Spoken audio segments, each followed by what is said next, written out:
Halo, selamat pagi anak-anakku. Apa kabarnya semua? Semoga semuanya selalu dalam keadaan sehat ya. Nah, pada pagi hari ini kita akan belajar pelajaran tematik. Tematik kali ini sudah memasuki tema 2, subtema ketiga, pembelajaran 1, 2, dan 3. Sebelum mulai pembelajaran, alangkah baiknya kalian mulai dengan berdoa terlebih dahulu dan juga mempersiapkan buku cetak tema 2 dan buku LKS tema 2-nya ya. Jika sudah, yuk sama-sama kita simak video pembelajaran yang berikut ini. Pelajaran yang pertama adalah PPKN. Nomor 1. Persatuan dan kesatuan merupakan modal utama untuk membangun sebuah negara yang aman, tentram, adil, dan makmur. Kedua, pada zaman sekarang meskipun bangsa kita telah merdeka, tetapi semangat persatuan dan kesatuan itu tetap harus dibina dan dipupuk agar tidak luntur. Ketiga, jika semangat persatuan dan kesatuan itu luntur dari jiwa kita, tidak mustahil kita akan dapat terpecah belah kembali. Keempat, perbedaan bukan untuk membuat kita terpecah belah, tetapi perbedaan harus menjadi sarana yang menyatukan kita semua. Kelima, kemerdekaan bangsa Indonesia diperoleh dengan perjuangan dan pengorbanan para pahlawan yang disertai semangat persatuan dan kesatuan. Keenam, tanpa persatuan dan kesatuan, bangsa Indonesia akan mudah dijajah oleh bangsa lain.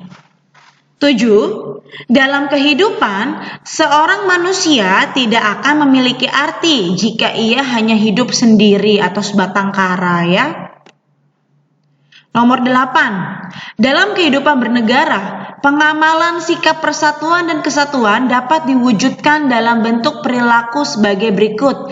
Antara lain yang pertama, mempertahankan persatuan dan kesatuan wilayah Indonesia. Yang kedua, meningkatkan semangat Bhinneka Tunggal Ika. Yang ketiga, mengembangkan semangat kekeluargaan. Yang keempat, menghindari penonjolan SARA. SARA itu suku, agama, dan ras. 9. Ikrar Kesepakatan Pemuda diwujudkan dalam Sumpah Pemuda yang dicetuskan pada tanggal 28 Oktober 1928. 10. Pemuda merupakan bentuk perilaku pengamalan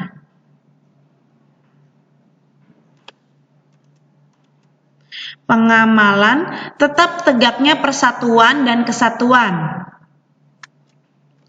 Salah satu contoh perilaku yang mendukung persatuan dan kesatuan adalah kita memiliki rasa bangga sebagai bangsa dan negara. 12. Bentuk dari rasa bangga terhadap bangsa dan negara dapat diwujudkan dengan cara atau sikap dengan mencintai dan menggunakan produksi produk-produk dalam negeri. 13. Kongres Pemuda Indonesia yang pertama berlangsung di Jakarta pada tanggal 30 April sampai 22 Mei 1926. Nomor 14. Kongres Pemuda Indonesia yang kedua berlangsung di Jakarta pada tanggal 27 sampai 28 Oktober 1928. Pusat penyelenggaraannya di Gedung Indonesis Club di Jalan Keramat Raya nomor 106. Nomor 15. Pada malam penutupan tanggal 28 Oktober 1928, Kongres Pemuda Indonesia yang kedua mengambil keputusan sebagai berikut. Yang pertama, menerima atau menyetujui lagu Indonesia Raya ciptaan W.R. Supratman sebagai lagu kebangsaan Indonesia. Yang kedua, menerima Sang Merah Putih sebagai bendera Indonesia. Yang ketiga, semua organisasi pemuda dilebur menjadi satu dengan nama Indonesia Muda. Maksudnya ini berwatak nasional secara luas. Yang keempat, diikrarkannya Sumpah Pemuda oleh semua wakil pemuda yang hadir. Berikut ini nomor 16 adalah isi Sumpah Pemuda. Ya, yang pertama, ikrarnya berbunyi sebagai berikut ya. Yang pertama, kami putra dan putri Indonesia mengaku bertumpah darah yang satu, tanah air Indonesia. Kedua, kami putra dan putri Indonesia mengaku berbangsa yang satu, bangsa Indonesia.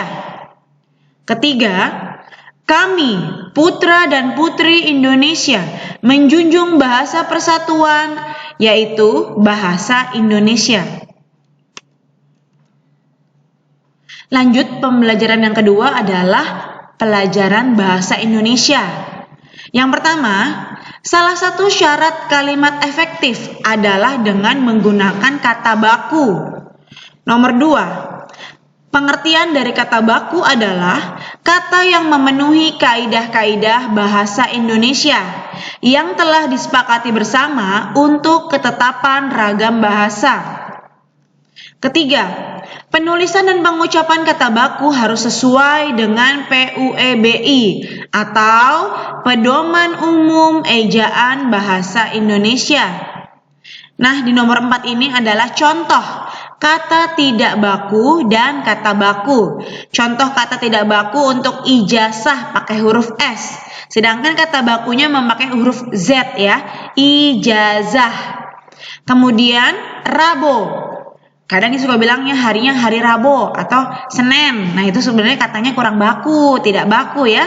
Rabu itu seharusnya ditulisnya dengan kata RABU, bukannya RABO ya. Kemudian atlet. Atlet pakai huruf I di sini itu salah. Yang benar menjadi kata bakunya menjadi atlet. Kemudian apotik. Kita memang penyebutannya apotik, tapi penulisannya harusnya pakai E, jadi apotek. Tapi tetap diucapkannya apotik ya. Kemudian kata baku syah. Syah itu tidak pakai huruf Y, cukup SAH saja, sah ya. Kemudian kata tidak baku, ini kualitas pakai W, ini tidak baku ya, seharusnya pakai U. Kualitas, sama juga dengan kwitansi. Kadang suka tulisnya pakai W, itu tidak baku, harusnya pakai U. Kwitansi, sama seperti kualitas ini ya.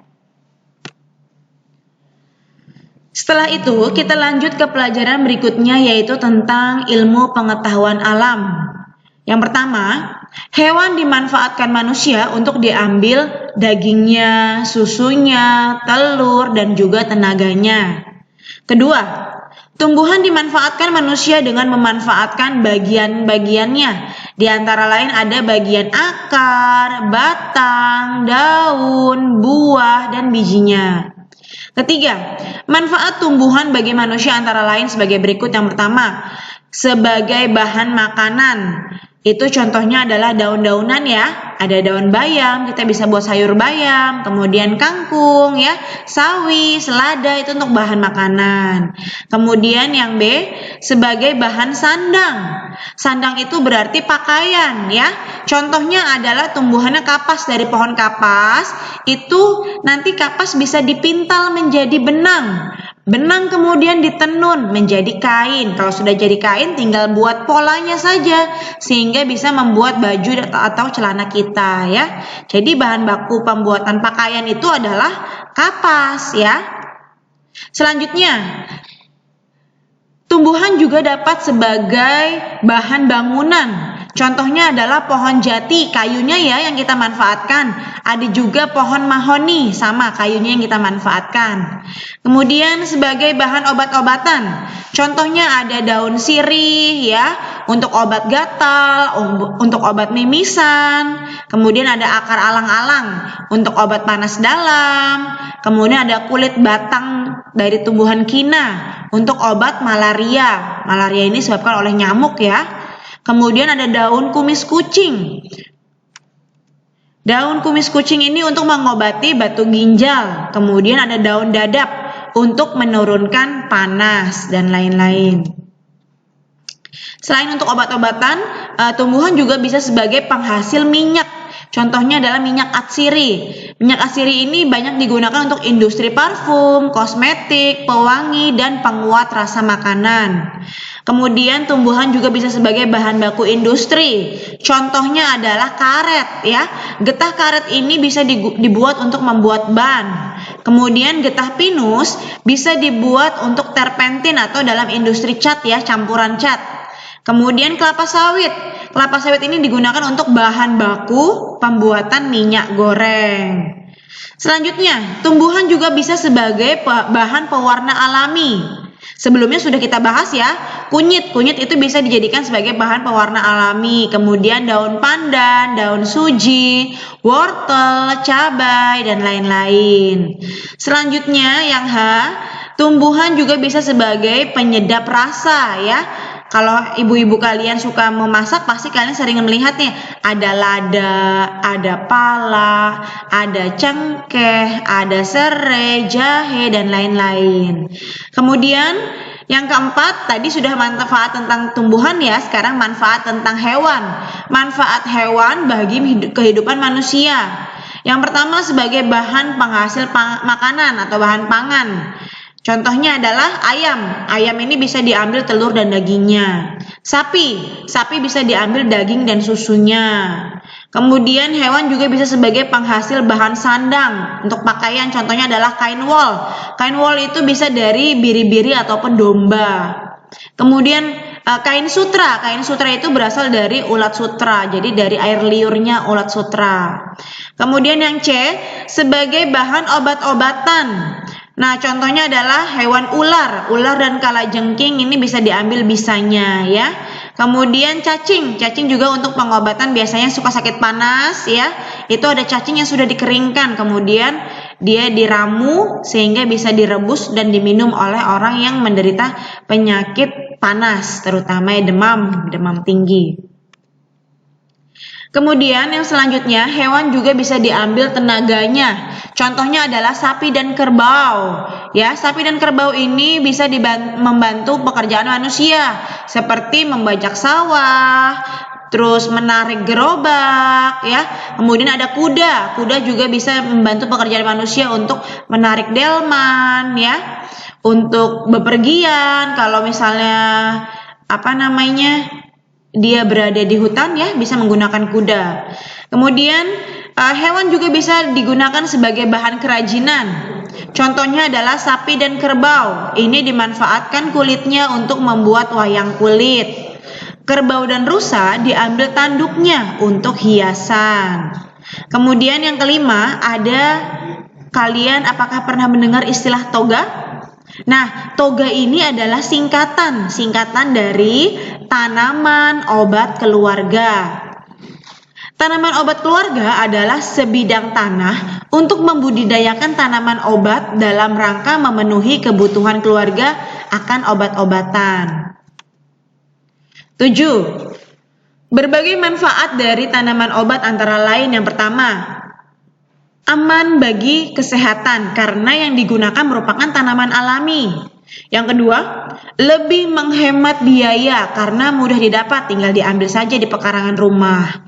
Kemudian yang ketiga, dapat dibuat menjadi obat herbal ya. Diulek atau di blender, kemudian direbus ya. Kemudian bisa membuat orang yang memilikinya menjadi pintar, semakin banyak tahu dalam banyak hal untuk pemanfaatan tanaman obat. Kemudian yang kelima, sebagai sarana untuk memperbaiki status gizi masyarakat. Yang keenam, sarana untuk pelestarian alam karena merupakan tanaman khas Indonesia. Kemudian yang ketujuh, sarana penyebaran gerakan penghijauan, pengembangan dan penyebar luasan. Yang kedelapan, sebagai sarana keindahan karena dapat memperindah pekarangan rumah. Kemudian, nomor 8, kriteria jenis tanaman yang dibudidayakan dalam program toga. Yang pertama, ada jenis tanaman yang memiliki manfaat untuk obat. Yang kedua, ada jenis tanaman yang sudah lazim atau pada umumnya ya digunakan sebagai obat. Kemudian yang ketiga, jenis tanaman dapat tumbuh dan hidup dengan baik. Yang keempat, jenis tanamannya mudah dikembangbiakan. Yang kelima, jenis tanamannya juga dapat dimanfaatkan untuk keperluan lain, misalnya untuk sayuran, buah, bumbu masakan, dan bunga.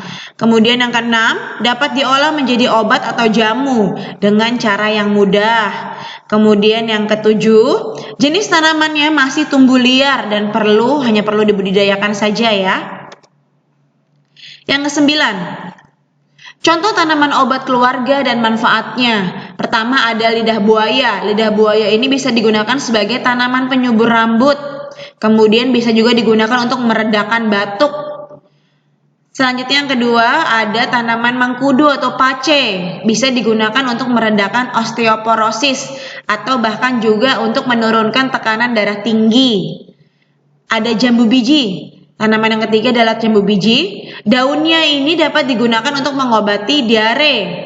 Yang kedua, bisa untuk mencegah penyakit demam berdarah. Yang keempat ada tanaman daun sirih. Daun sirih ini bisa digunakan untuk menghentikan pendarahan pada saat mimisan. Setelah pelajaran IPA, kita lanjut ke pelajaran IPS ya. IPS di sini akan membahas tentang makna proklamasi bagi bangsa Indonesia. Yang pertama, sebagai puncak perjuangan bangsa Indonesia. Segala pengorbanan para pahlawan terbayar ketika Indonesia berhasil memproklamasikan diri sebagai sebuah negara yang merdeka. Kedua, menjadi pernyataan de facto. Proklamasi tanggal 17 Agustus 1945 menjadi pengakuan kepada dunia bahwa Indonesia telah menyatakan diri sebagai negara yang merdeka. Ketiga, dapat menaikkan martabat bangsa.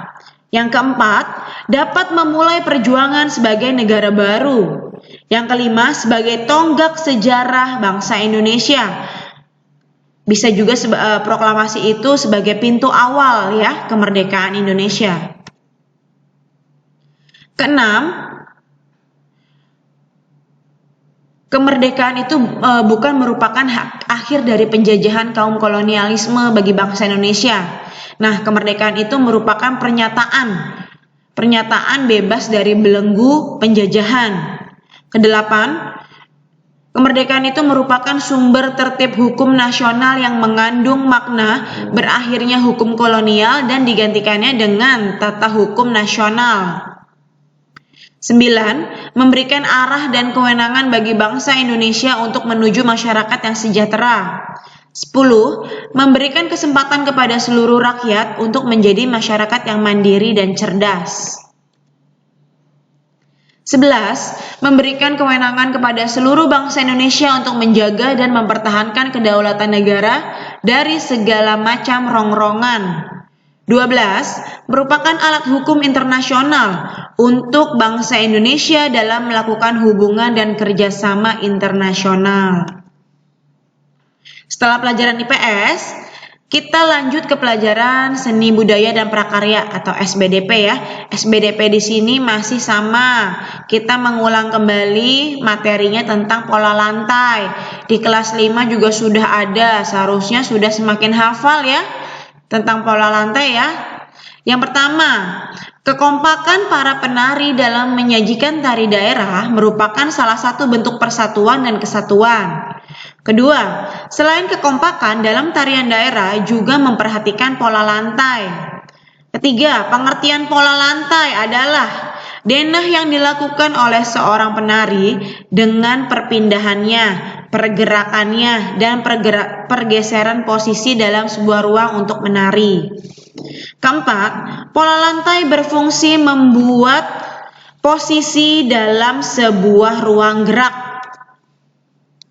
Kelima, ada beberapa macam pola lantai dalam tarian antara lain sebagai berikut. Ada pola lantai vertikal atau lurus. Pengertiannya yaitu penari membentuk garis lurus dari depan ke belakang atau sebaliknya ya, lurus dari depan ke belakang ya. Bisa dibayangkan ya. Nah, pola lantai garis vertikal ini menampilkan kesan sederhana tetapi kuat. Kemudian ada pola lantai horizontal. Di mana penari ini pengertiannya adalah penari berbaris membentuk garis lurus ke samping, berarti dari kanan ke kiri atau kiri ke kanan. Selanjutnya yang C, ini ada pola lantai diagonal. Pengertiannya adalah penari berbaris membentuk garis menyudut dari ujung kanan ke ujung kiri ya, menyudut. Kemudian yang keempat ada pola lantai garis melengkung. Ini dia kesannya memberikan kesan lemah dan lemah lembut ya. Banyak digunakan pada tari rakyat dan tari tradisional. Contoh yang melengkung itu biasanya tari kecak tuh ya, dia melengkung membuat lingkaran. Yang keenam, berdasarkan bentuk penyajiannya, tari Nusantara dikelompokkan menjadi 3 kategori. Yang pertama ada tari tunggal, yang kedua tari berpasangan, yang ketiga ada tari kelompok. Nah, yang pertama kita bahas dulu ya. Tari tunggal adalah tarian yang diciptakan untuk ditarikan oleh satu orang. Contoh tari tunggal ada tari Trunajaya, tari Kelana, tari Panji Semirang, tari Ngremel, dan lain-lain. Kemudian tari berpasangan pengertiannya adalah suatu tarian yang ditarikan secara berpasangan oleh 2 orang. Contoh tari berpasangan ada tari Bambang Cakil, tari Olek Tamu Lilingan, tari Payung, tari Koransi, dan lain-lain. Kemudian yang ketiga ada tari kelompok. Pengertiannya adalah suatu tarian yang dibawakan oleh 3 orang atau lebih penari secara saling mengisi. Contoh tari kelompok ada tari bedoyo, tari serimpi, tari janger, tari kecak, tari sendera tari, dan lain-lain. Selanjutnya kita masuk ke pelajaran IPA kembali ya. Tadi kita udah belajar tentang tanaman toga. Nah, di sini ada tentang usaha untuk menjaga kelestarian. Yang pertama, usaha yang dapat kita lakukan untuk menjaga kelestarian tumbuhan antara lain. Yang pertama ada penghijauan. Penghijauan dapat dilakukan dengan cara menanami kembali hutan yang telah gundul atau rusak. Ya, ini disebut dengan reboisasi. Kemudian penghijauan juga dapat melakukan gerakan menanam pohon di lingkungan sekitar tempat tinggal kita. Kemudian yang kedua, menjaga kelestarian hutan itu juga untuk pencegahan ya, pencegahan kebakaran hutan. Contoh pencegahan kebakaran hutan itu kita tidak boleh membakar hutan untuk membuka lahan pertanian. Kemudian harus mematikan api unggun setelah berkemah. Tidak membuang puntung rokok sembarangan di hutan, karena kalau sudah musimnya sangat kemarau, panas, kemudian kamu atau ayah kamu sedang di hutan membuang puntung rokok, itu akan memicu kebakaran. Yang ketiga, perilaku merawat hewan dengan benar antara lain. Yang pertama, menyediakan makanan dan minumannya yang cukup. Kedua, menempatkan hewan dalam kandang yang terawat. Ketiga, tidak boleh menyiksa binatang. Yang keempat, jika binatang itu dijadikan tunggangan atau penarik beban, hendaklah jangan terlalu dikuras tenaganya, kasihan, capek ya. Kemudian yang kelima, jika melihat binatang sedang dalam bahaya, hendaklah segera ditolong. Misalnya melihat kucing yang tercebur di got, dia nggak bisa naik ke atas, kamu bantu, kamu tolong ya. Lanjut ke pelajaran berikutnya adalah pelajaran bahasa Indonesia. Di pelajaran bahasa Indonesia ini kita akan membahas tentang poster. Ya, di kelas 5 juga sudah ya membuat poster ya waktu itu ya. Yang pertama, ada pengertian poster atau plakat adalah karya seni atau desain grafis yang memuat komposisi gambar dan huruf di atas media berukuran besar. Jadi poster ini terdiri atas gambar dan huruf. Tidak boleh hanya tulisan huruf saja. Jadi harus ada gambarnya yang menarik supaya bisa mempengaruhi pembaca. Bisa untuk sambil lewat, sambil lalu, tuh poster apa ya? Bisa untuk dibaca dan dilihat. Kemudian yang kedua, ada langkah-langkah pembuatan poster. Yang pertama, sebelum membuat poster kita harus menentukan temanya terlebih dahulu. Menentukan tema poster ini yang pertama, wajib. Yang kedua, menentukan kalimat poster. Kira-kira mau ditulis apa kalimatnya yang menarik. Kemudian yang ketiga, merencanakan gambar poster. Gambarnya kalau bisa tidak menggunakan jangan langsung menggunakan pulpen ataupun yang sulit terhapus ya, pakai pensil terlebih dahulu.